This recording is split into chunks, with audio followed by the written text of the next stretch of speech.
Hello ladies and gentlemen, HOLLOWTIDE here, and we're going to be doing something a little bit different today for this channel, and that's going over the Halo Championship Series drama that is currently taking place. I don't normally do HCS content on the channel. I love Halo esports. I watch every HCS event. It's something that I want to incorporate into the channel, but I just don't know if my viewer base really cares or wants to see that stuff. So before we get into the video, just leave a comment down below if this is something you would want to see more of. Leave a like on the video.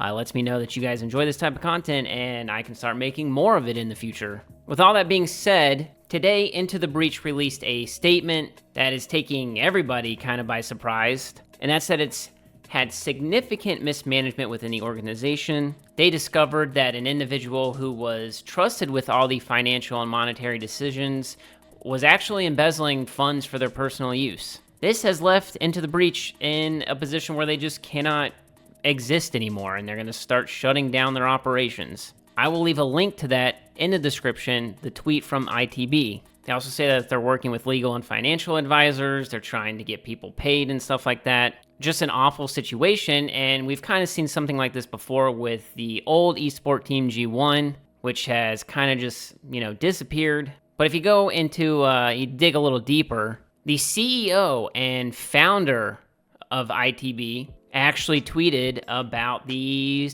incident. After a little bit of an introduction in their tweet, they say that, unfortunately, I, the CEO, was acting as two people, one trying to match their efforts and another a destructive alcoholic narcissist hell-bent on self-immolation. Later on in the statement, they say that there will be several legal consequences of this, all of which I'll accept and face. People will be made as whole as possible with what funds are available. This will be managed outside my influence. Somebody asked how much money was it?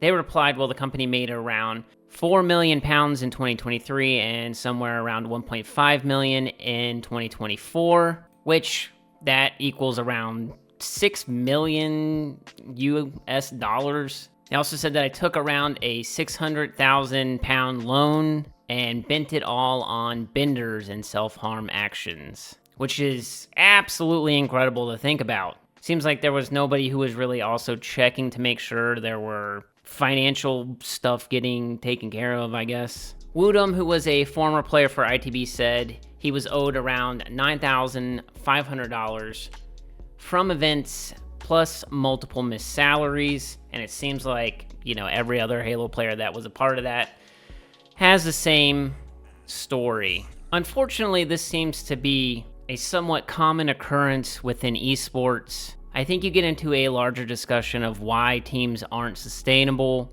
but this impacts so many people and also makes the industry seem very illegitimate. If you're looking to start an organization, an esport team, the amount of work that you have to put in and the people that you trust to take care of it have to be vetted, and it has to be treated like any other company. You can't just hire, I think it's very popular to just hire quote-unquote people from the internet and Twitter and stuff just because they have a following, but no real actual managerial skills. It just seems like there are people who just take money from the organizations and the players and just use it for their own personal gain, and we're just seeing it happen time and time again. Honestly, I kind of miss the old days before there were like established esports teams, especially in Halo when you just had like a group of friends playing under a name and a logo they made on Microsoft Paint. Those were the good old days. It's just really unfortunate. And it also goes to show you how one person can destroy something that's promising, and, I really do feel like they fumbled the bag on this. Like, if you could have held off on,